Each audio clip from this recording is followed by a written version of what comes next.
minutes because it is the West Coast. That's true. That's so true. I've lived half my life and one half the other. I always give people that wiggle room. Smart. I tend to have all of my clocks set about 5 minutes ahead of time, just from working in the library, and usually I have to like be scooting everybody out of the library. Right. So I always tell them it's really the time that it's not. So now everybody knows my secret who's watching this. So yeah. Yeah, but I always just like, because a lot of people, it's like 6 o'clock. Oh, it's time to get on. And then it takes another 2 minutes. So it's good. Yeah. I've done a few of these. It's, I'm usually right 6:02 getting there. So.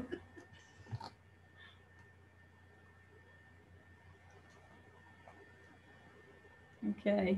How many people so far? let's see, I've got, well, I had 7 attendees. It jumped back down to 6. And then however many will be watching us live on Facebook. But I'm not going to monitor that one for a little bit until it gets closer to the end, probably, just in case any questions maybe pop up. So yeah, shall we get started? Okay. Yeah, all right. Welcome for those of you who are here and joining us. My name is Sarah Frost, and I am the library director at Willamina Public Library, where we are also home to the South Yamhill River Astronomy Club. And this week we are celebrating STEM Week Oregon, which is happening all over the state. And so we are bringing you this presentation this evening for Think About It Thursday. So I reached out to Dawn Nilson to hopefully give this presentation. I had a chance to listen to her back in January where she presented, I believe it was Dark Skies of the West. And she is here joining us to talk about our dark skies. And towards the end, we'll have a chance for question and answer, and I will monitor that. But without further ado, I will leave it to you, Dawn, and thank you for joining us, and welcome everybody. Okay, thank you. Thanks. I appreciate the opportunity to spread the word. I do want to talk to you about dark skies and why they matter and what you can do to protect them. And I want you to focus on this picture here of a light bulb, apropos, because part of the reason why we are losing our dark skies is to light pollution because of poorly illuminated, overly bright, not shielded, not well-designed lighting at night, artificial light at night, we call it, Alan. I also want you to look at the light bulb because the light bulb is kind of an icon that we use for a new idea. You know, the light bulb goes off. So if you look inside this light bulb, you see the Earth, and you see the Earth from space. And if you focus on a new idea, what I'd like to have you think about by the end of this is how we can come up with some new ideas, shift our thinking from what we've been doing in the past to what we can do to both have a healthy planet and a healthy, bright, star-filled sky that we all can see, like we did for pretty much since mankind has been on the planet, except for the last 100 years. So I want you to take a look at this picture. And you've seen these pictures before. You've seen them pretty much of the entire Earth stretched out on the map. This is just North America. And you can see here, Florida, a peninsula here. You can see California, the lights of California, down into Mexico City, and then all the bright lights of the Great Lakes area. And pretty much east of the Mississippi, you see these lights. And you're seeing these lights from a satellite from space. So, you know, the question is, why are you seeing lights from the Earth up into space? Why are we lighting up space? Are we afraid of some space monsters, you know, that are out there in space? Why are we lighting up space? And so most of the times when people would see this picture, you know, they bought posters and said, this is beautiful. Look how beautiful. But I want you to think of that light bulb again, that light bulb of a new idea, a new way of thinking things. And when you see pictures like this is not an inspiring picture. It is a depressing picture, because when we're seeing this much light from space down to Earth, that means we're seeing less of what's in space. So the brighter it is, the brighter that view is of Earth with all the lights, the more light polluted our skies and the fewer stars we're seeing. And that doesn't need to be. It's gotten so bad that we need to start putting pictures of our Great Bear, Ursa Major, one of the largest constellations in the sky, on milk cartons, because we're losing it. It's missing. We're missing it. We're missing the Milky Way. 80% of people around the world can no longer see the Milky Way from where they live. Most people can see the Big Dipper. If you look here, this string of stars here, we can see the Big Dipper because it is a giant asterism, or a picture of the full Great Bear. But if you're under skies with little light pollution, you can actually see the whole giant constellation with the bear's head and the feet, and it's really impressive. But those other stars are dim, and so you need to be in a dark sky to be able to see them.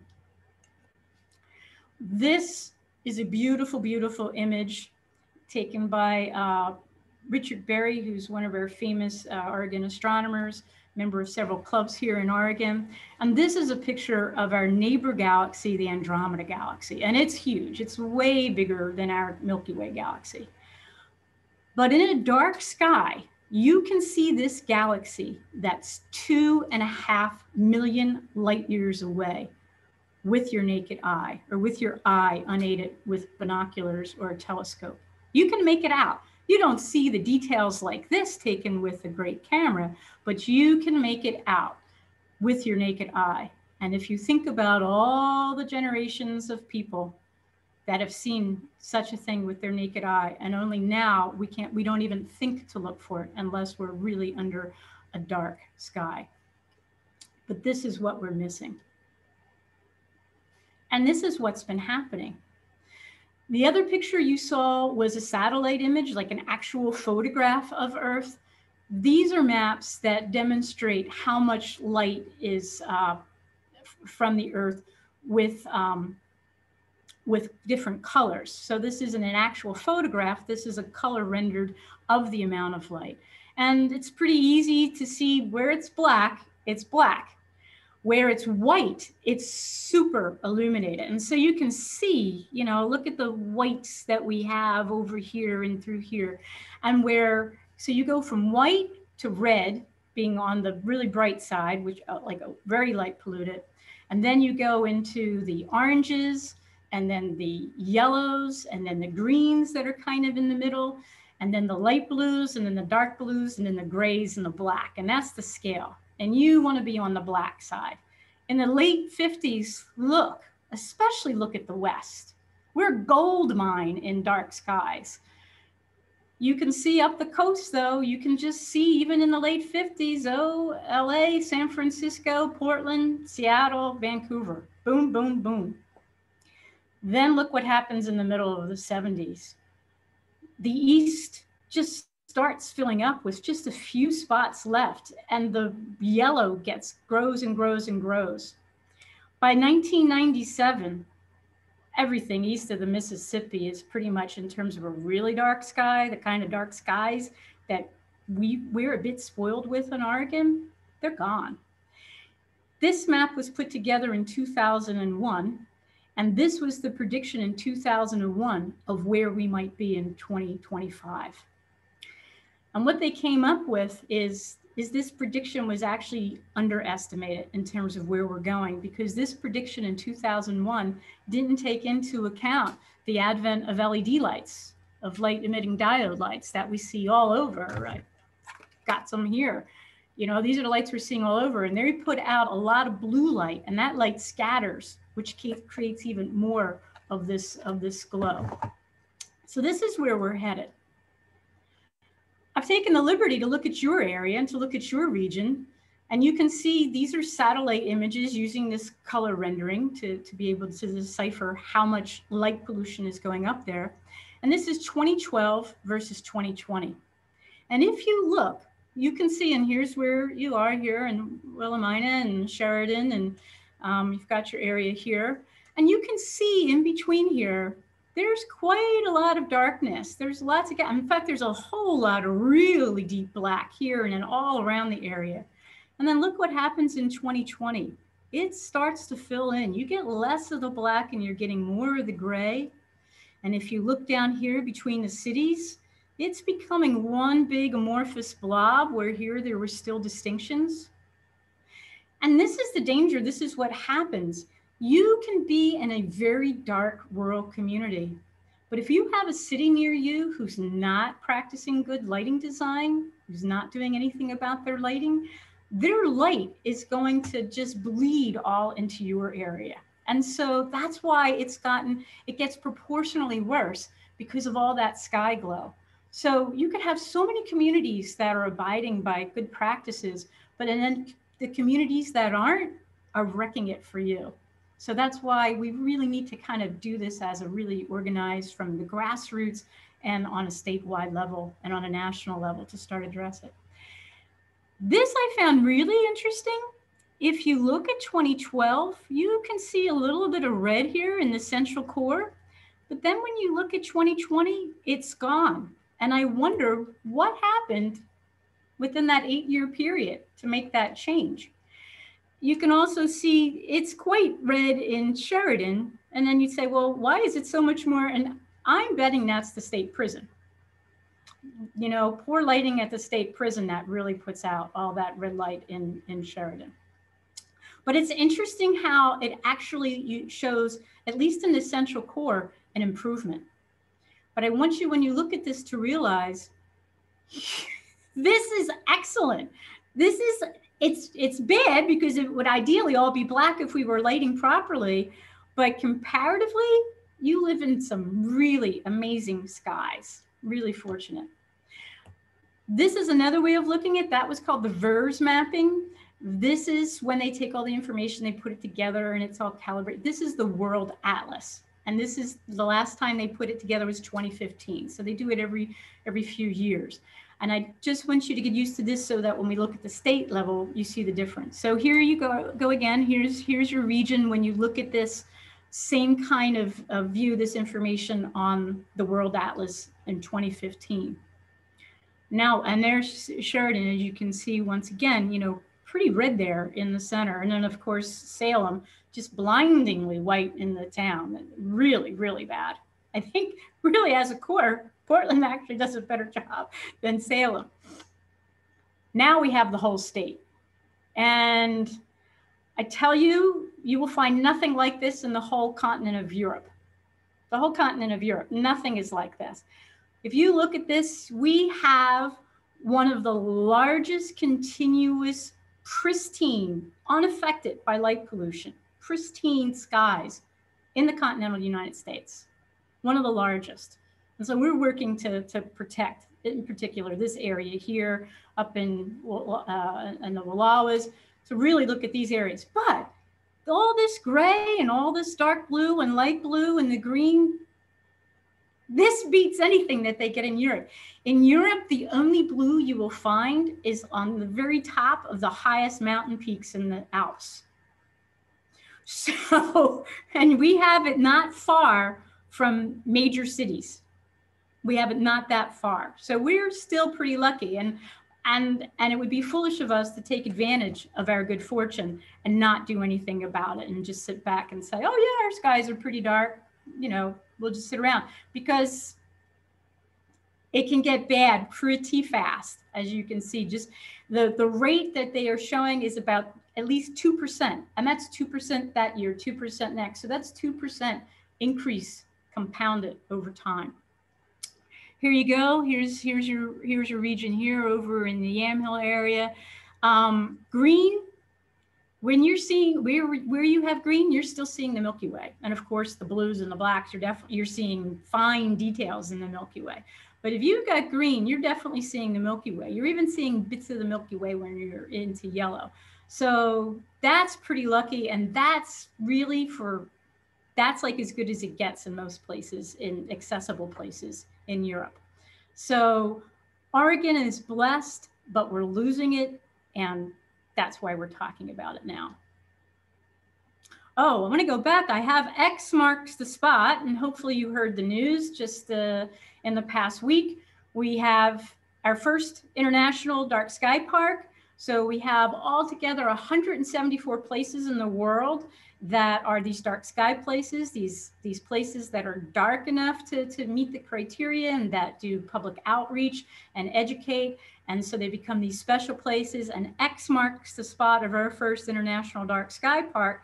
And you can see it's dark. It's quite nice. It's a great place to go observing. It's a state park, Prineville Reservoir State Park. Well, look at all the black around here, and look at the areas of the coast. I mean, everything blue. We're sitting pretty sweet. A few light pollution terms to just, you know, get into the lingo, because if you understand what's going on, then you can do something about it. Sky glow.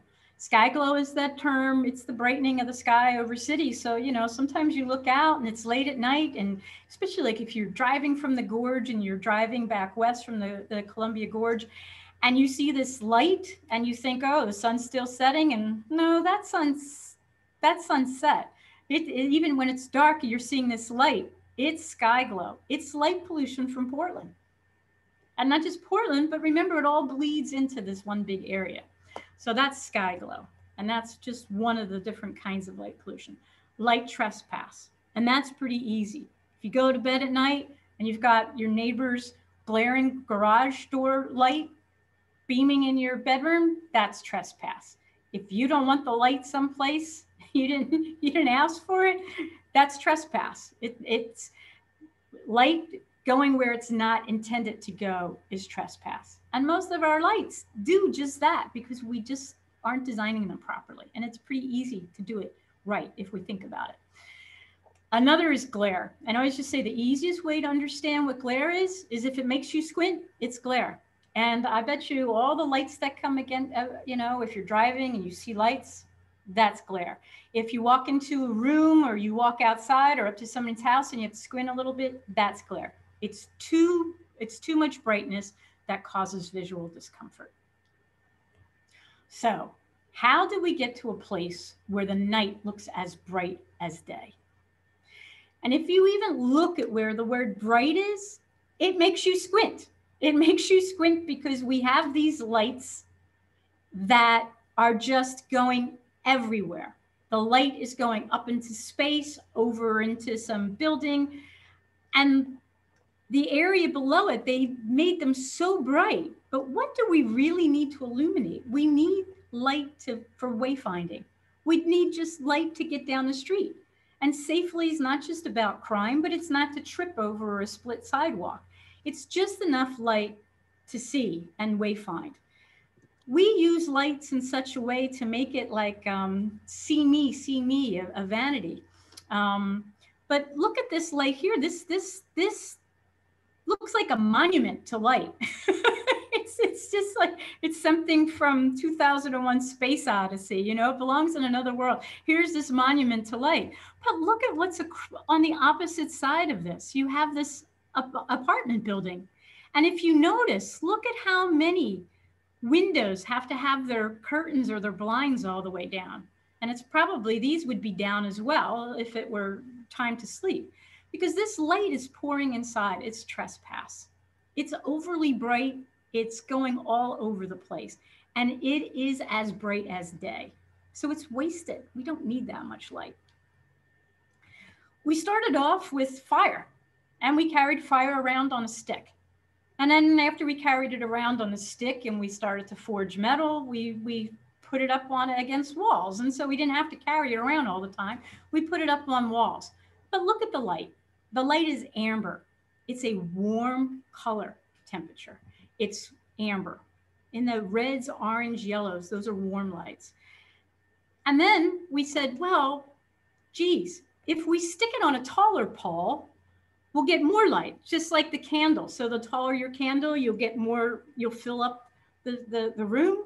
You won't fill it up with more light, it'll just spread more. It's the same amount of light coming from the candle, but you'll just get it spread around. So they use that same trick. So they put that light up onto a tall pole. And then you see though, it's the same kind of light. It's this amber warm light. And this is an old gas lamp. If you look at the top, you'll see that it has a shield. The light is not going up into space. It's stopped from going up into space. It's cut off from going up into space, but it's going out to the side. It's going down. It's going everywhere. And when it goes down to the ground, light reflects. If it's a shiny surface, it'll reflect and it'll bounce off. So it'll eventually, some of that light will find its way into space, especially if it's overly bright and it's facing down. It's still going to, some of it's going to bounce up into space. But this is how it was designed. And then look at what we did. This is downtown Portland. Downtown Portland put in new lights, the LED lights, at a color temperature, that's what you're seeing here, of 3000 Kelvin. So that's, we're talking about color temperature of light, what wavelength it is. 40,000 other lights through the city went in at 4000 Kelvin, even brighter. If you see even what the camera does, it's hard to get a clear picture because even the camera squints. It's glare. There's glare. It's overly bright. So we went from this, and over 100 years later, we went to this. And we went to this because we said, we want to maintain we want to preserve our history. We want, to be, historic preservation. But this is a 19th century technology, of gas. This is a 21st century technology where you can focus exactly where you want the light to be. Every little light that's in an LED light can be focused on where it needs to go. We took this light and we turned it into this light.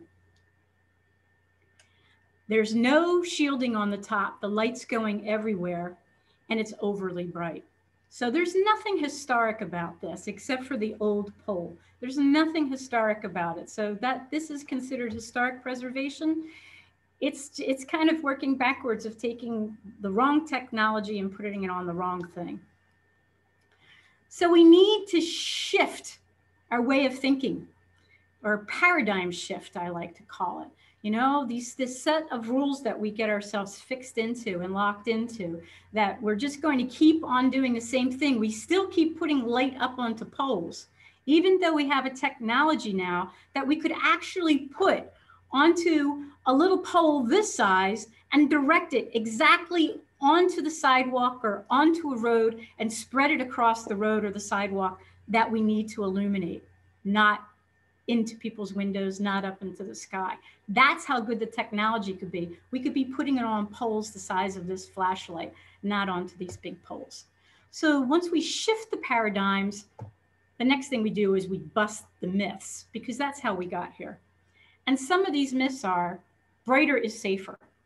Here's a good example of light trespass. All that light is coming in to this apartment. That person, these curtains, if you look, they're thick, they're heavy, they're blackout curtains.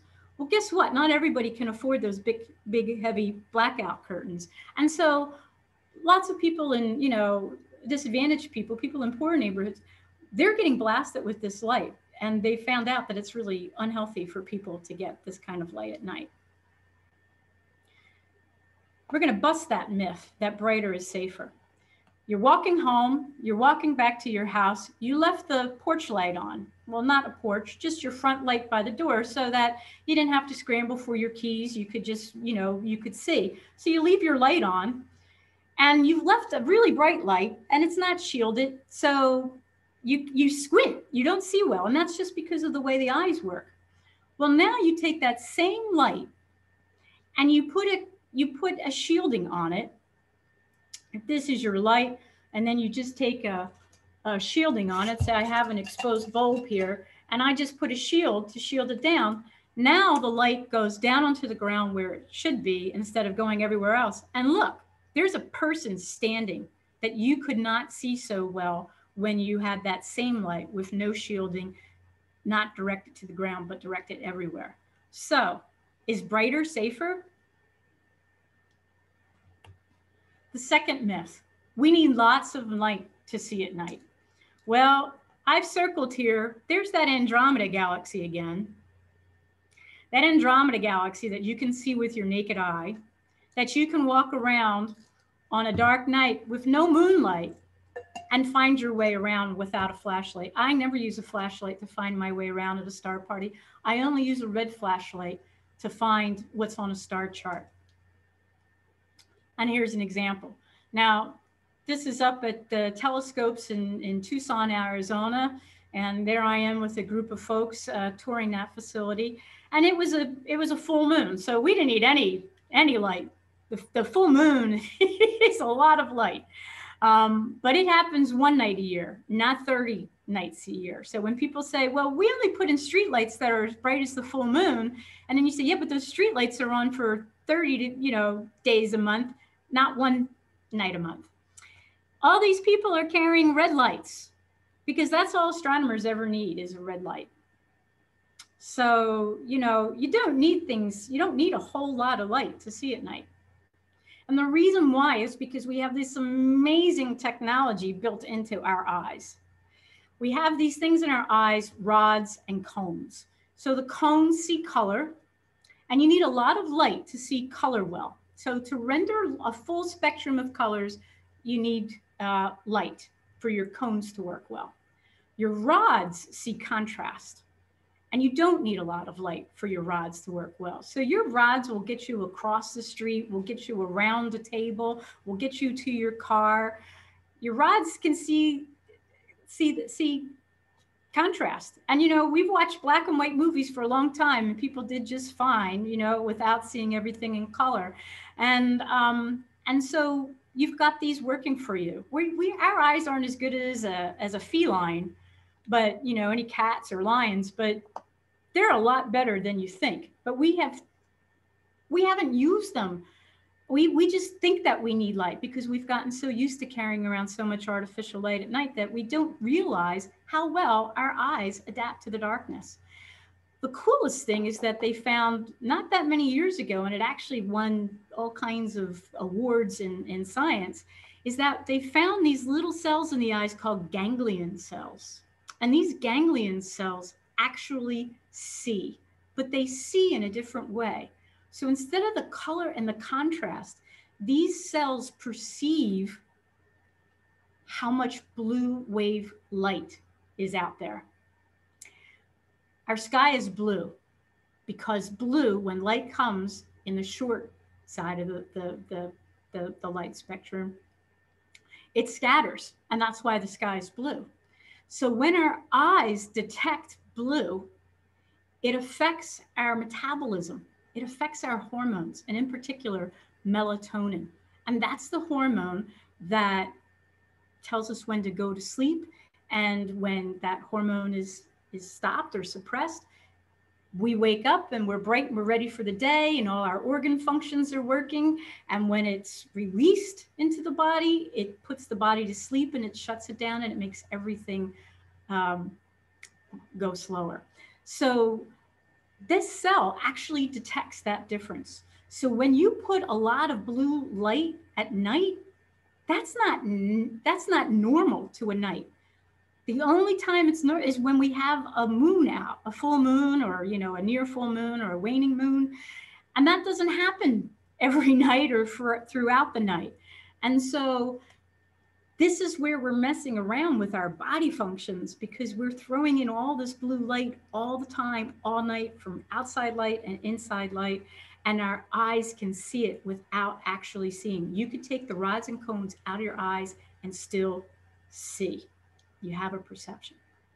So the third myth is that brightly lit spaces deter crime. It means slow it down, stop it, and they make people feel safer. Well, there was a study in Chicago, and it looked into all these different alleys. It's called, people know it as the Chicago Alley Study. And the results were that crime actually went up 20% in the more brightly lit areas. And there was also a recent study out there in Australia called the XYZ lab study.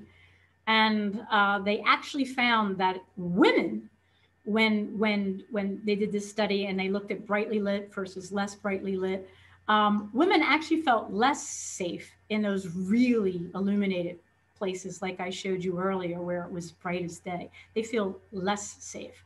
So, you know, there's the sense of where you feel safe or you don't feel safe. And then there's the actual, like, is it safe or isn't it safe? And when you think about the way your eyes work, some of the way we're lighting is contrary to the way our eyes work. We're not looking at the way our eyes adapt to dark or the way our eyes completely shut down and we become deer in the headlights when we get adapted to the dark and then light comes at us. It takes us a long time to recover from that. And so brightly lit spaces don't necessarily deter crime. In fact, there's more studies that show that it can actually increase crime. And here's my favorite example. This is a college campus, and this is a college campus where there was an incident. And so they had the good idea to put in some lighting. And so they put in very bright lighting and to light up the sidewalk. But as you can see with the lighting that they put in, they don't just light up the sidewalk, they light up a lot of spaces. This is all lit up, this is all lit up, but then look at it, it's really dark here, it's really dark here, it's really dark here, it's really dark here. You get these deep shadows. When something is too bright and it's not balanced, you get these deep shadows. So if you're walking on, you know, walking around campus at night and you're about to walk into that building, but because of this new light, which makes you feel safer, because you can now see. So now you can see that there's this fellow standing near the door to that building. And so you might make the decision, well, I'm not going down that path because that guy just makes me nervous. I'm not going to go down that path. So you don't. You come back 10 minutes later, you look again, the guy's gone. Oh, I'm safe now. I'm going to go down and go into that building. Well, look really closely where I have my cursor, and you can see two white circles. Those are the tips of that fellow's sneakers. That fellow just walked from here to right in front of this post into the deep shadow. Because this light is not focused downward, it's not designed to light what's necessary, it's going everywhere. Now he can just jump out and sabotage. And criminals know this. Criminals hide in these spaces that are left. When they interview thieves in jail and they ask them, you know, their favorite spots, they actually prefer places that leave their porch light on. And if there's a really bright porch light, because it creates these shadows where they can hide. And it helps them see what they're doing. They like the light. It helps them see what they're doing. What's really interesting is that most of crime happens in the daylight. So although most of us are thinking about we need all this light at night to feel safe from crime, most crime happens in the daylight hours. Myth 4, modern lighting standards are firmly supported by scientific evidence. And I'm just going to say, wrong. When they did a study in 2018, the folks came back and they said, actually, the lighting standards aren't supported by any kind of consistent evidence. And so they're just there without evidence. And so more and more studies are being done, lots in universities, lots by folks, you know, working on their masters and their PhDs, because we've been doing things in a way that's not supported. It's built on old-fashioned paradigms and myths that can readily be busted. So look at this image. What does this all matter? Here's the Earth, and it's been spinning, and it's been spinning for over 4 billion years. And every time it spins, you have a day and you have a night. So why do dark skies matter? And if you just remember one thing from this, remember, because every day needs a night. The Earth's been spinning for over 4 billion years, and you have a day and a night, and everything on this planet has evolved with a day and a night. And now we are making the nighttime like daytime, and it's just not jiving. It's not jiving for these two species here, for owls and bats, who have evolved over all that time into these amazingly well-adapted creatures that have created an adaptation of almost absolute silent flight, now to be busted by light pollution. All that evolution into the silent flight and to sneak up on their prey. And now we have light pollution that screws that whole adaptation up. And bats, who are strictly nighttime creatures or nocturnal animals, who have developed echolocation to find their way. And their skies are becoming full of light. Moths to a flame, we know that well. Here's a picture of moths to a big, really bright LED light. And, you know, when you see moths spending all their time around the light, or your porch light or your garage light, they're not out pollinating. And that's not only bad for moths, but that's bad for us too, because we need them to be pollinating. Most of the food that we eat is reliant on plants that flower. Over here on the right side is the memorial for World Trade Center in New York. And what they discovered when these lights go up for the memorial is that birds get trapped. They get confounded by this light, and you can see they become attracted, and then they just fly around in circles around this light. Now, if they come towards light, and we find that with buildings too, when they see this light. So we've got birds that are on these long, multi-thousand miles of migration that come into cities, that come into these light zones, and they get confounded, they get confused, and they start using up all their energy staying around this light. And they need that energy to get through their migration. And so they get confused and they strike a building. And so you get this. You get 1 billion birds killed each year in North America alone related to these bird strikes. And light pollution is a major factor for those bird strikes. And the last one on the life that we have and how this light is affecting it is mayflies. Mayflies emerge around a full moon time. They live for less than a day. They land on the water and they become part of the whole ecosystem that feeds the whole food chain in the stream. Well, these mayflies are here over a bridge. Those lights aren't the moon, and that road isn't a stream. And this isn't an emergence. This is a mass murder. Starry night has been part of our heritage for a long time. I have my Vincent van Gogh Starry Night shirt that a friend painted for me. One of the world's most famous paintings, because he was just, and I was at the same exact spot where Van Gogh was when he saw Venus all bright in the sky and went out and painted the morning star. This is another Van Gogh painting over the Rhine where you can see the stars of the Big Dipper. This is an artist's interpretation. If Van Gogh were to stand in the same place now and paint what he saw at night, this is what he would get. So the stars have inspired us for a long, long time, and they've made us dream and imagine, and they've become the basis of our science. With astronomy, all the science has stemmed from that. They've created most of the world's religious traditions are built on some celestial stories. So why does a natural night matter? It's encoded in the DNA of living things. When we use it efficiently, when we use light efficiently, we conserve energy. And when we conserve energy, we're doing something about climate change.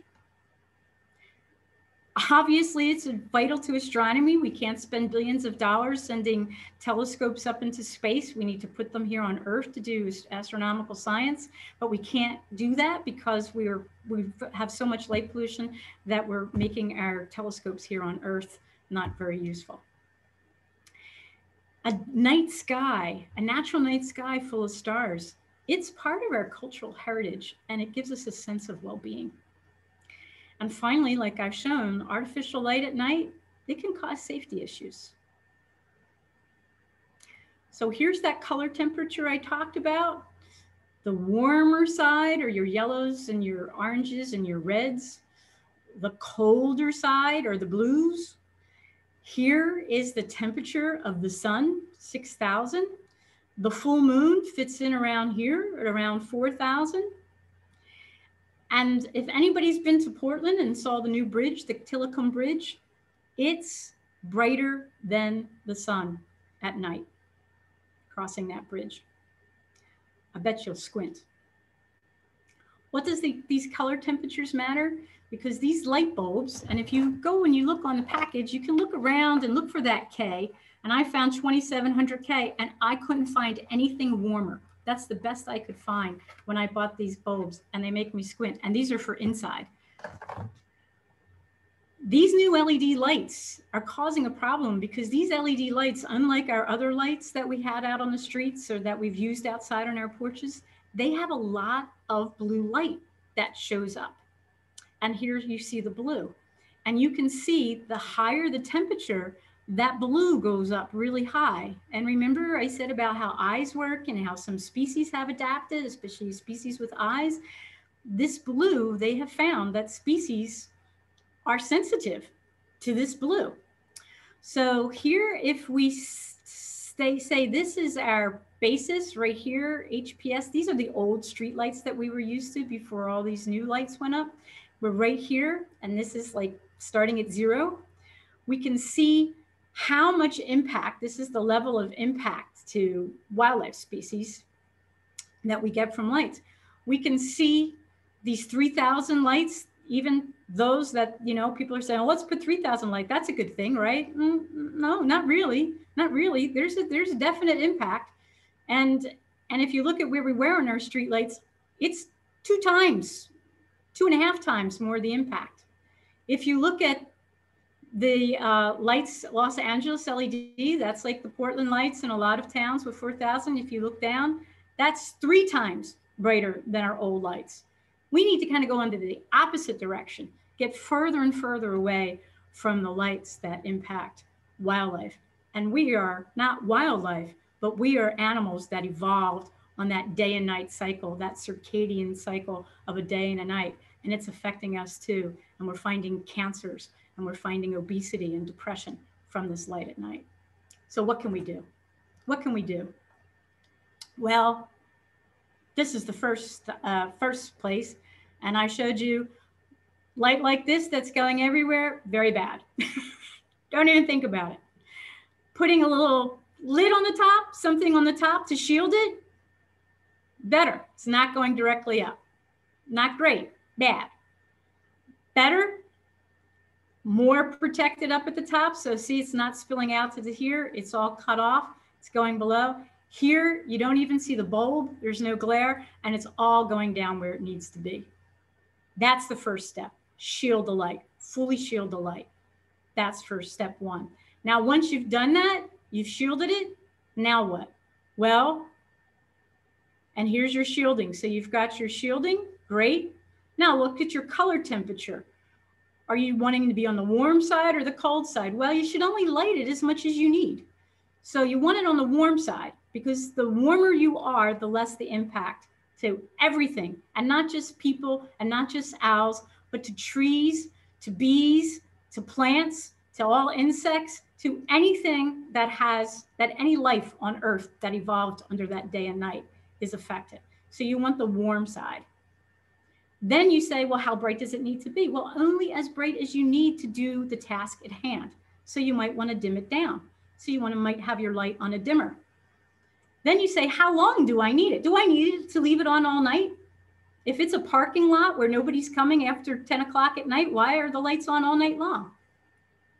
So there's your timing, put it on timers. So once you get into this thinking, you're starting to do something. And up here, I don't know if on my screen it's fixed, but this is the IDA, Dark Sky Seal of Approval. When you go to buy a fixture, look for that seal of approval. That says that you have a dark sky friendly fixture. Then look at your bulb, look around on the box, try to get the lowest number with the K after it. That's your temperature that you can. Here's what it'll do. Here's a before. Here are all these bright lights. You can see them all bursting out, all glaring. And here's shielding. Now you just have the light where you want it, where you need it.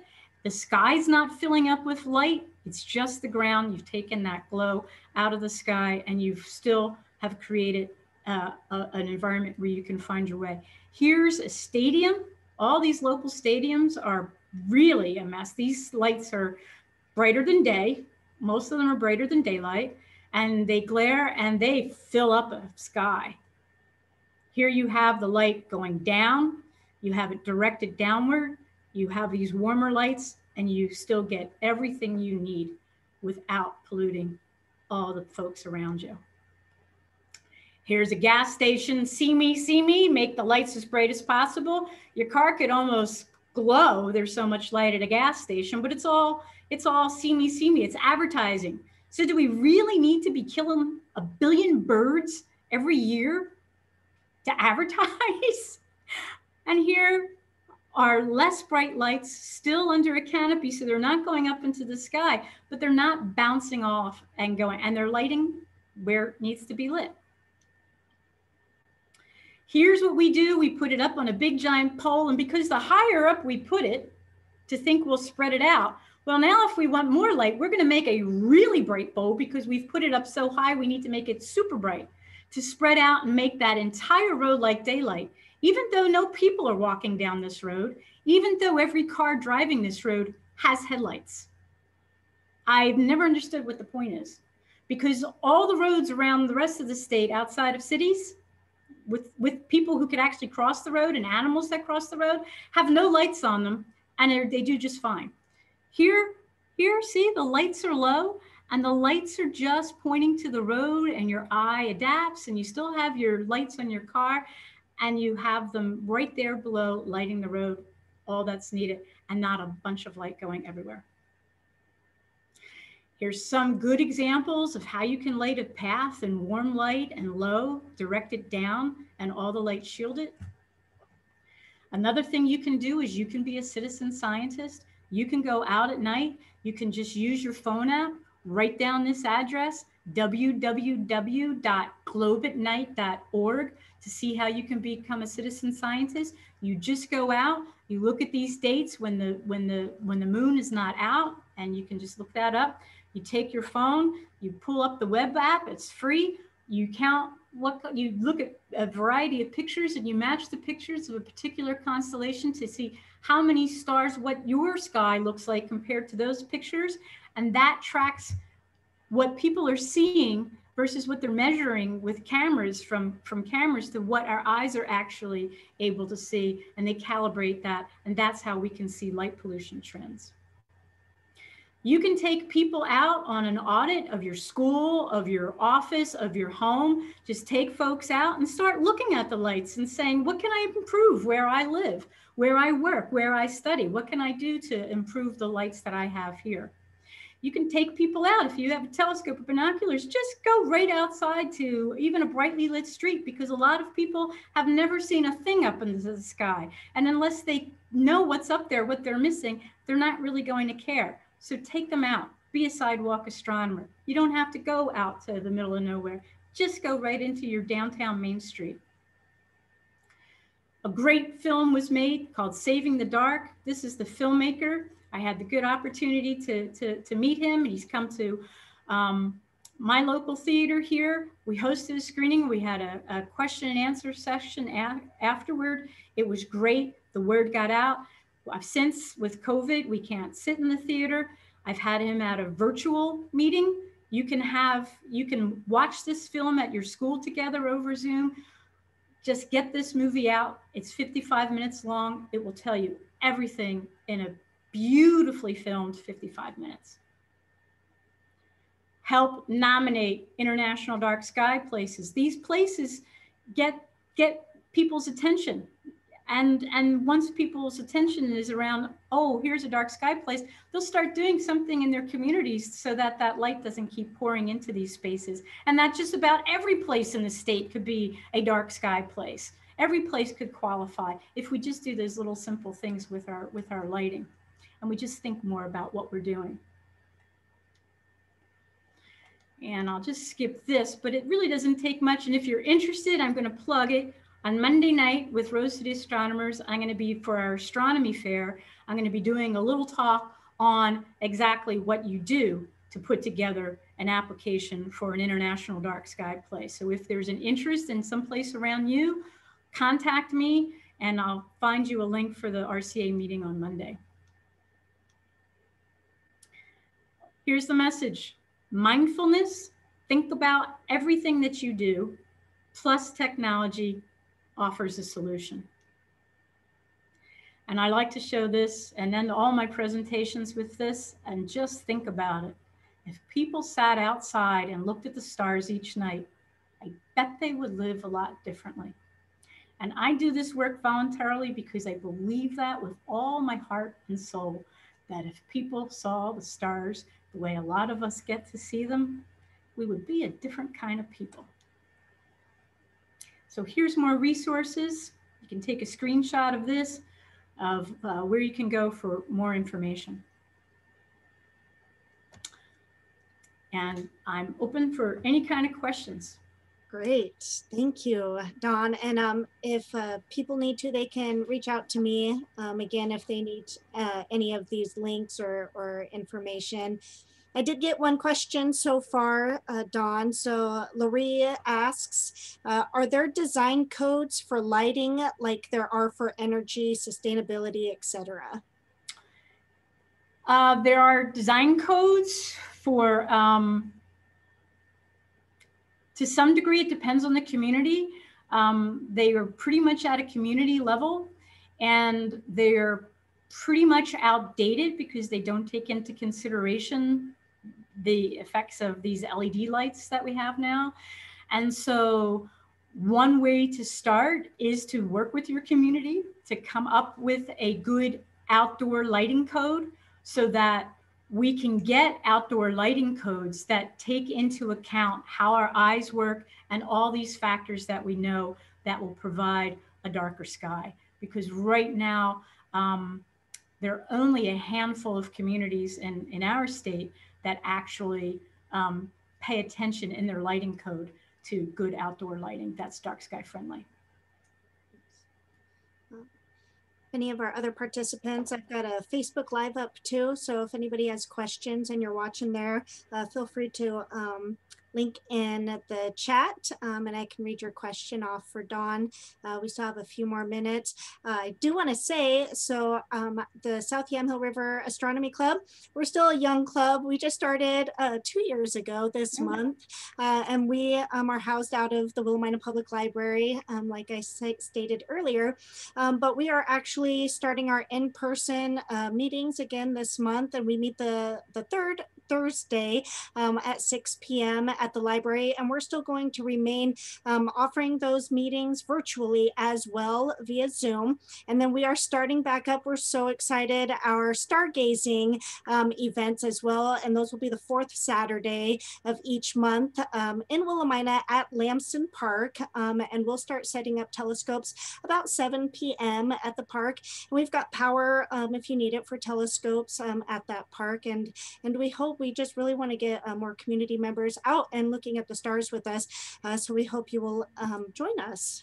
So yes, just want to plug that. So there are opportunities in the Willamina area for stargazing with people who love the night sky. Yeah, and I'm pretty, like I say, looking at that map, I'm pretty jealous of where you are. Although, you know, for a city the size of Portland, we actually are one of the less light polluted for a city our size. But we just got a dark sky strategy approved by City Council that it will be the framework, and we worked pretty hard on that, to be the framework of a code. And it's kind of surprising because Portland is usually kind of pretty ahead in terms of doing things, you know, looking at the environment and being conservation minded. But we've been slow. There have been other cities that, I mean, larger cities that are ahead of our biggest city in our state. And so I know that Cannon Beach has a light, has an outdoor light ordinance. Hillsborough, I think Cottage Grove, uh, Multnomah County for the unincorporated areas has something. And the state several years ago came up and said that all public buildings, so not looking at street lights, which are a major problem, but just public buildings have to have shielding. Well, most public agencies, and that's all public buildings. So it doesn't matter if you're state, county, anything in the state, if you're getting funding, public funding, you need to provide shielding. And most communities don't even know that that's a state law. So we're working to make that a better law within our state from a whole state level so that it trickles down. Because everybody should be able to see the skies that you folks get, and you folks should get the skies that the folks in Southeast Oregon get, which, like I say, are some of the best in the world. No kidding. I definitely would love to make it over there and see those dark skies. But we have beautiful skies in Willamina. I work there, but I do live in Salem. So I do appreciate my stargazing nights we have in Willamina, because it definitely is a different story from where I live in Salem. I definitely don't see the same night sky. And what, of course, my passion is, you know, I've got my daughter and I'd love for her to grow up seeing the night sky, right? So yeah, it's awesome. Well, even for the size, there's two designations there's two International Dark Sky Association designations that could work for the communities there. There's an International Dark Sky Community, which is the community adopting lighting policies, outdoor lighting policies that are dark sky friendly. There's an Urban Night Sky Place. So even a park that's close to a city of at least it has to be within a certain distance from a community of 10,000 to be an urban night sky place. So we're actually looking in Portland to have Washington Park, which is pretty renowned for the Rose Garden and so forth, the Arboretum there as an urban night sky place. And it would be the second urban night sky place in the world, the first being a wildlife refuge, a federal wildlife refuge in New Mexico near Albuquerque. Wow. So that's something to consider, and that puts you on the map, and they've done all kinds of studies too to show that these kinds of places really increase astrotourism, which means that people spend money in those communities and they get overnight dollars. So it improves economies without harming them. Without harming a community, you've improved your economy. It's so right on. You know, I remember one of the reasons the Astronomy Club actually even really got started was because of the solar eclipse, because Willamina was right smack dab in the middle of totality. You know, so talk about astrotourism, man, that was a huge impact for that little community just a few years ago. So yeah, I could see where it could definitely pay off. Real quick, so yes, plug the library, because we do have some amazing reading material. Some of these books are actually exclusive to our library. So we're part of a consortium with 18 libraries.